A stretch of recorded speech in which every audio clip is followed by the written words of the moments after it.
Bom almoço para você que nos acompanha. Olá, boa tarde. Estamos aqui com mais uma das nossas lives para trazer mais uma informação muito interessante para o mundo empresarial, que é como escolher o melhor banco. Qual o melhor banco para minha empresa? Essa pergunta é um pouquinho complexa de ser respondida, porque, como quase tudo na contabilidade, depende, né? Então, vai depender de qual é o teu intuito no momento com a empresa ou qual é o intuito futuro da empresa. Então, nós vamos relacionar um pouquinho ali as diferenças dos bancos tradicionais. Caixa, Bradesco, Itaú, Santander, e esses bancos mais formalizados, instituições maiores e já conhecidos em todo o Brasil. E, claro, tem alguns até fora do Brasil, né?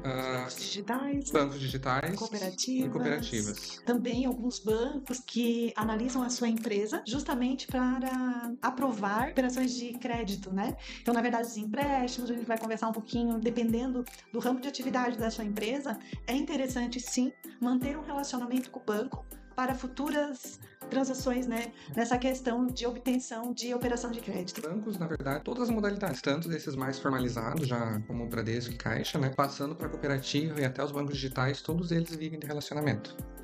Então, é difícil você chegar num banco se o teu intuito é uma análise de crédito maior. Talvez hoje um advogado está pretendendo montar seu escritório, ou um comerciante quer expandir, abrir uma filial e está precisando ali de uma linha de crédito maior. Às vezes é necessário um relacionamento, uma preparação do caminho com o banco, justamente para quando chegar ao ponto de esse é o início, é aqui que eu vou abrir minha filial, é aqui que eu vou abrir meu atendimento físico, presencial, para quando chegar nesse ponto você ter esse relacionamento com o banco para que seja liberado esse crédito maior. Isso. E muitas vezes também o objetivo é questão de tempo. Muitas vezes o empresário, em determinada transação de negociação, às vezes com o fornecedor, ou mesmo precisa de um relacionamento com o poder público, ele precisa de uma conta bancária.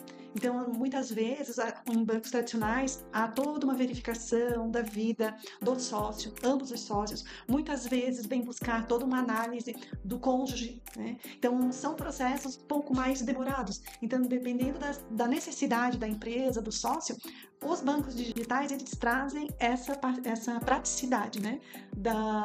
Do tempo da abertura da conta ser muito rápido. Então, se nós formos pensar nos bancos tradicionais, eles têm justamente esse ponto mais burocrático, que seria um contra desses bancos, né? Então, análise de linha de crédito, análise até de abertura de conta, são mais demorados, porque eles têm já processos internos delimitados e estruturados que não podem sair daquilo. Para ser criado um procedimento novo, são vários setores que têm que aprovar aquele novo procedimento até chegar no cliente final, ali no correntista. Então, algum dos pontos do banco tradicional, dessas instituições maiores, é justamente a questão de burocracia. E por justamente eles terem essa estrutura maior, ter o atendimento presencial, que já seria um dos benefícios desse banco, a possibilidade de, em situações mais complexas, o atendimento presencial, por eles terem toda essa estrutura mais formalizada e com uma equipe maior, eles acabam tendo algumas taxas de operação maiores também.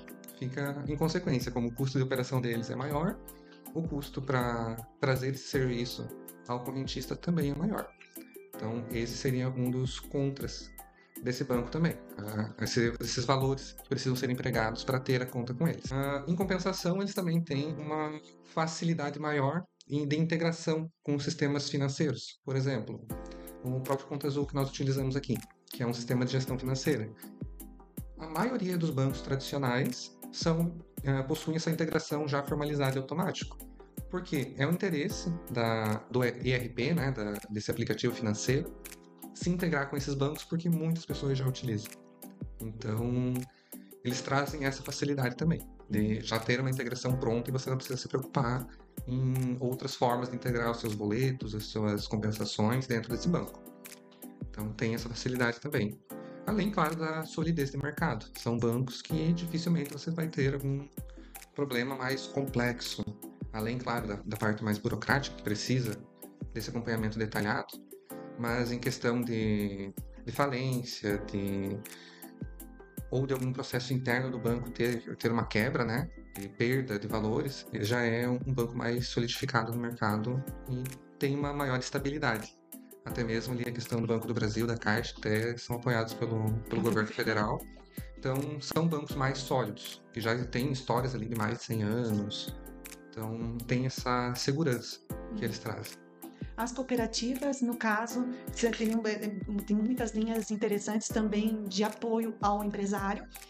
O que a gente precisa tomar cuidado muitas vezes com algumas cooperativas, no sentido de que no momento da contratação, você é um cooperado, então você participa das responsabilidades daquela cooperativa. Não Então, é correntista. ele não é só correntista como é a realidade nos outros bancos, sejam os normais, né, os tradicionais, quanto os digitais. A cooperativa, ela te permite um ganho maior incentivo, justamente porque você faz parte, né, da composição de toda aquela cooperativa. Então, qual é o meu cuidado? De repente, ali no contrato que você assina, de verificar a responsabilidade subsidiária sempre vai existir no caso da cooperativa. O que seria essa responsabilidade subsidiária? É a responsabilidade de que, em caso de insolvência, algum problema da instituição, claro que é a instituição que responde. Agora, quando for sanado todas as hipóteses, né, de cobrança junto à cooperativa, quem vai arcar com todo aquele compromisso daquela sua cooperativa é o cooperado. Então, a gente sempre precisa identificar essa questão. Ok, a cooperativa responde na medida do seu capital, com a responsabilidade que se tem. A partir do momento que falta, a cobrança vai vir para o cooperado. Isso que nós chamamos de responsabilidade subsidiária. Primeiro, eu cobro da cooperativa, pela insolvência dela, atinge o patrimônio do cooperado.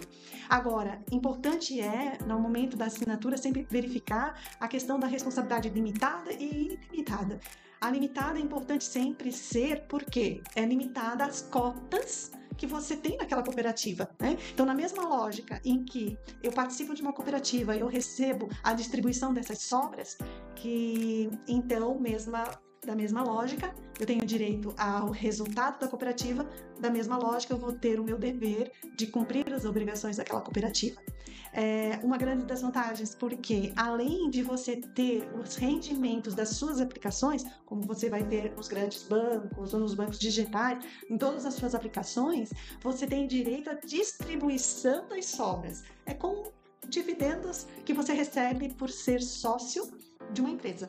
Então, é pensar bem nessa formatação que nós conversamos nas lives anteriores, da formatação do capital social de uma empresa. É bem semelhante. Então, uma empresa limitada, que nós conversamos que tem essa responsabilidade limitada ao capital social integralizado, seria essa questão também ali bem relacionada da responsabilidade com as cotas integralizadas no capital social. Então, normalmente na cooperativa, aquele valor, às vezes, de 100, 150 reais, dependendo do volume de transações, né? Quanto maior essa participação, mais linhas de crédito e mais facilidades a cooperativa te dá, não é um valor necessariamente pago para o banco, que é o caso das taxas dos bancos tradicionais. É uma despesa financeira da empresa, né? Administrativo. Você tem que pagar para ter aquela conta para eles administrarem aqueles valores. Na cooperativa já é diferente. Claro, existem algumas taxas, às vezes com boletos, transações, e precisa ser analisado de cooperativa a cooperativa, mas a integralização das cotas é uma disponibilidade da empresa. Então, fica para o banco, mas no momento, talvez, que fecha a conta, você consegue ter o resgate desses valores. É um direito que a empresa tem. É um direito. Não fica aquele valor perdido. Então, e ele é atualizado, né? Isso, e é atualizado também. Então, tem um rendimento monetário sobre esse valor que fica ali parado por determinado período. Então, esse é um dos aspectos da cooperativa. Além disso, tem um ponto também das cooperativas que ela é muito regional. Tem cooperativas que estão só no Rio Grande do Sul, só em Santa Catarina. Tem outras já mais expandidas, né, como o próprio Sicredi. Segmentadas também pela profissão. Isso, tem cooperativas específicas de para advogados, profissões. De engenheiros. O Credicre, se não me engano, são dos engenheiros. Tem a cooperativa dos médicos também. Advogados.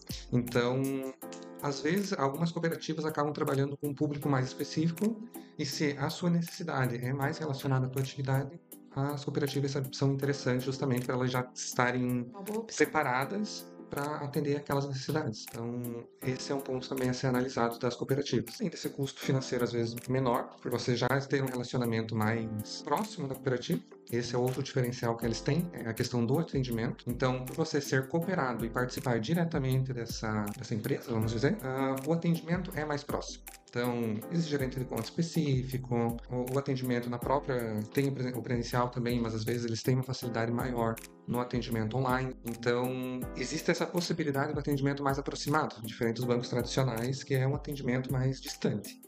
Então, você nunca sabe com quem você vai falar no banco tradicional, às vezes na cooperativa você já tem alguém específico para conversar. na falta daquela pessoa, já tem uma segunda preparada, que às vezes até você já foi apresentado. Então, essa comunicação, ela é mais orgânica. Sim. Você consegue ter essa tratativa mais facilitada com a cooperativa. E também é importante a gente colocar que, dependendo ali da linha do segmento, né? Lá cooperativo para advogados, para engenheiros, nós também temos a questão da análise para construtoras, para construção civil. A Caixa Econômica é uma das instituições mais antigas e que promovem bem significativo o aporte no sentido de auxílio para as empresas. E nós temos, muito comum na nossa região, aqui as questões de possibilidade da empresa ser gericada, é um termo, quase é um verbo, na verdade, que já se tornou, no sentido de que a empresa, após uma avaliação muito forte, uma análise muito aprofundada dos dados de riscos, né, da empresa, que ali somam-se, então, a análise dos dados contábeis. É uma das grandes pontos que muitas vezes nós conversamos com alguns clientes que trabalham nessa parte da construção civil e muitas vezes tem a negativa da operação em si. Muitas vezes o projeto é muito interessante, já tem toda a documentação muito avançada. Então, por quê? É uma linha de crédito muito vantajosa e que concede um capital, muitas vezes até do valor total daquele empreendimento, já na incorporação. Então, no momento que nem se iniciaram ainda as construções, é liberado o recurso. Então, há uma análise muito forte, muito aprofundada na questão da empresa, que vai desde da postura da empresa, como que ela se coloca no mercado, o posicionamento dela, suas redes sociais, a questão do compliance, que é a questão da conformidade da parte administrativa interna da empresa, se está conforme ou não. E, principalmente, aqui a gente puxa um pouquinho mais para a parte da contabilidade em si. São os demonstrativos contábeis, em que é analisado de uma forma se atende às normas brasileiras de contabilidade. Então, ali a questão são contas muito específicas que demonstram se realmente a empresa ela vem ao longo dos últimos anos com a preocupação de retratar toda a composição financeira, orçamentária e patrimonial daquela empresa. Então, muitas vezes a empresa que busca esse recurso acaba pecando nesse sentido de não acompanhar como deveria a parte da contabilidade, né? Qual seria isso? O demonstrativo dos contratos, refletidos todos na contabilidade. Às vezes uma conta caixa muito elevada, né? Então, muitas vezes são pontos, de repente, ali, tanto no DRE, que é um demonstrativo de resultado do exercício, quanto no balanço patrimonial, na qual, tu olhando para ela, tu verifica a fragilidade daquela demonstração contábil, né? Então, a questão de provisão de devedores duvidosos, às vezes aquela empresa já tem um corpo significativo ali de recebimentos, então como é que está essa composição, esse gerenciamento e controle desses recebíveis, dos contratos, das obras, se as obras elas estão devidamente contabilizadas, se ela consegue registrar o custo da obra, a questão do andamento da obra, se os demonstrativos contábeis conseguem registrar isso, né? O controle do estoque, né? do patrimônio em si daquela construtora. É uma linha, então, de financiamento, de empréstimo muito boa na questão das taxas, mas existe aí essa preocupação que a gente coloca de atendimento às normas contábeis. Isso, que já estaria mais alinhado ali com os bancos tradicionais, né? A Caixa, o GERIC, especificamente Caixa Econômica Federal. Aí que é o ponto, né? Às vezes eu tenho às vezes no momento eu acabei de abrir minha construtora, tenho um projeto, mas eu pretendo buscar uma linha de financiamento nesse porte. Então já começa a minha relação com a Caixa. Com o intuito de ter o relacionamento, de já ter esse acompanhamento da Caixa. Muitas vezes acabam pedindo alguns serviços adicionais também, Sim, né? tem. Algum seguro ou algo nesse sentido. Isso. Mas é justamente aquilo que nós conversamos desde o começo. Bancos, cooperativas, é relacionamento. Eles precisam entender que vão ter lucro de você para conseguir te entregar um financiamento. Não precisa entender nessa análise mais burocrática do próprio GERIC, por exemplo, a Caixa Econômica quer entender se você tem a capacidade de pagar alta. Então, essa baixa nos juros está diretamente relacionada ao entendimento de que sim, essa empresa passa pelos parâmetros necessários. Então, nem sempre burocracia é algo negativo. Então, às vezes, você precisa desse cuidado maior, dessa análise maior, para conseguir ter um benefício maior também, conseguir um capital na tua empresa que você vai utilizar um capital de terceiro com uma taxa mínima, que os teus lucros vão acabar passando e às vezes até 100, 200%, dependendo do caso. Então, às vezes você consegue trabalhar com esse capital terceiro nesse formato. E esses capitais maiores, de volumes maiores, normalmente são os bancos tradicionais que aportam. A cooperativa, apesar deles terem essa facilidade em flexibilizar taxas e flexibilizar condições de crédito, às vezes eles não conseguem, justamente por ser mais regional, estar mais vinculada à participação dos demais também nessa sociedade, às vezes eles não conseguem trazer um aporte tão significativo. Conseguem valores até altos, né? Mas quando é algo mais na casa do milhão, algo nesse sentido, já é mais relacionado nos bancos tradicionais. Então, essa é uma análise que tem que ser feita. E aí, depois da cooperativa, a gente já entra na parte dos bancos digitais, as fintechs, as instituições de pagamento, que já estão muito mais relacionadas à questão de velocidade. Apesar de serem mais velozes, justamente por conta dessa velocidade, menor análise, então às vezes eles já dão mais abertura para, não digo desvios, mas eles trazem uma confiança um pouco menor. Você teria que tomar um cuidado para verificar se é uma instituição já autorizada pelo Banco Central, fazer essa pesquisa anteriormente, né?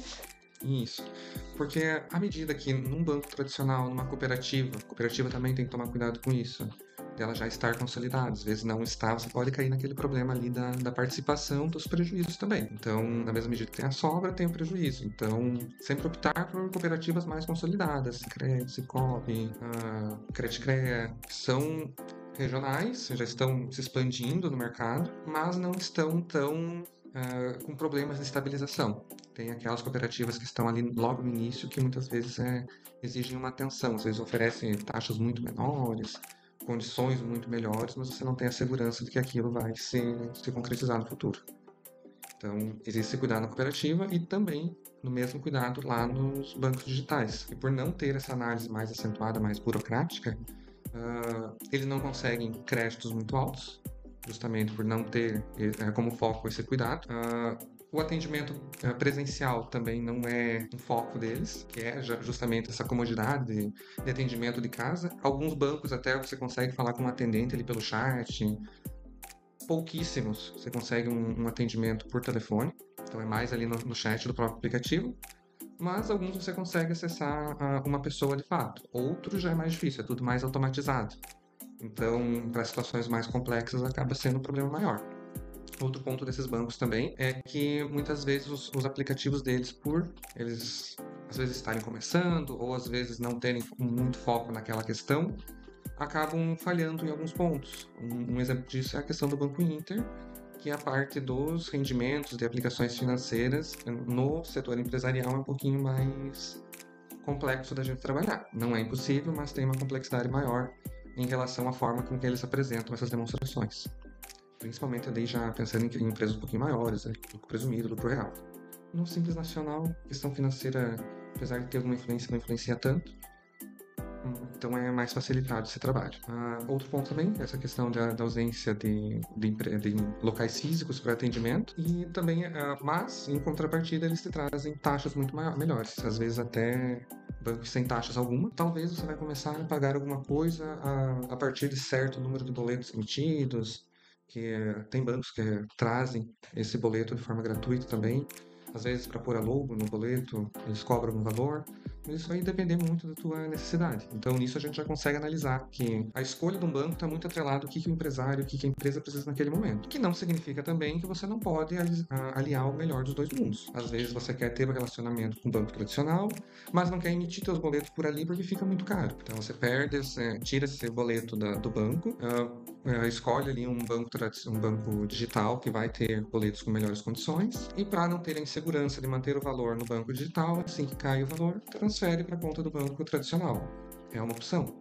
Então, não se pode limitar a escolher um só. A empresa e até na pessoa física você pode utilizar várias instituições bancárias. A única questão é que tem que ser posto ali na ponta do lápis quanto vai custar essa transação. Porque às vezes você economiza a taxa do banco tradicional tendo um banco digital que você não vai descontar nos seus boletos. Mas às vezes tem bancos que são taxas bem acentuadas, e já precisa ser analisado se vale mesmo a pena ter esse banco ou não, ou entrar numa cooperativa ou algo nesse sentido. Os bancos digitais também, por ter essa vertente mais digital, os aplicativos às vezes estão mais preparados para a questão de integração também.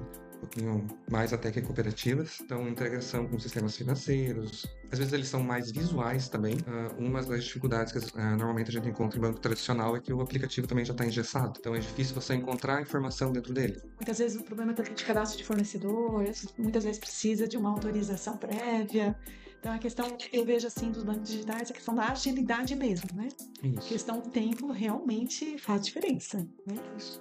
Tempo e esse controle mais digital das transações. Sim. Que você não precisa ficar atrelado ali a uma agência. Então, são basicamente essas as informações que nós conseguimos trazer em relação ao banco. É difícil dizer, hoje não, o melhor banco tradicional é esse, o melhor cooperativa é essa, e o melhor banco digital é esse. Tudo precisa do seu porquê, né? Qual é o porquê da empresa? Qual o seu objetivo? E como bem o Lucas colocou, essa questão muitas vezes de analisar. Muitas vezes eu tenho vários porquês.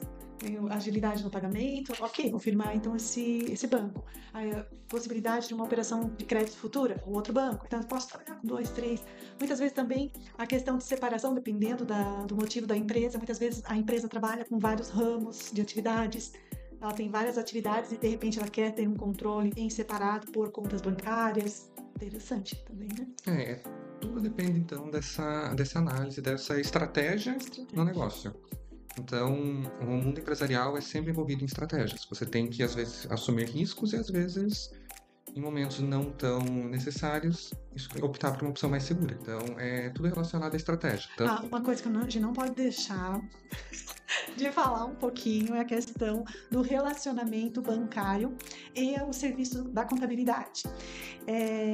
Cara empresário, assim, a gente quer divulgar isso mesmo, assim, da importância, muitas vezes, de integrar as informações do banco com as informações da contabilidade para gerar os demonstrativos contábeis da sua empresa.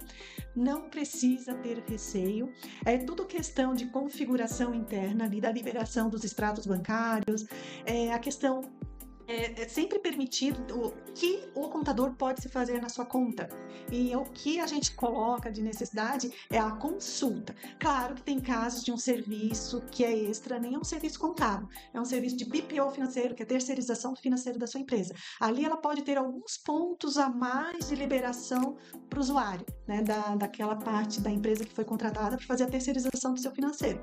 Agora, os serviços contábeis, e sempre vai ser basicamente para que o contador ele tenha essas informações o mais rápido possível, porque justamente a gente vem com a linha de colocação de que os dados contábeis eles são relevantes, eles servem para tomadas de decisão, desde que eles sejam o mais reais possível, né?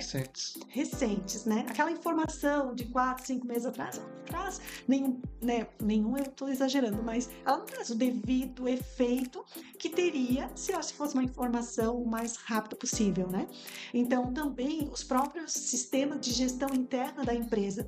Ali eu vejo que a abertura dessa integração entre banco e o sistema interno da empresa teria que ser mais ainda, né? Até pelo fato de que o que acontece lá na conta bancária automaticamente reflita para o sistema interno de gestão.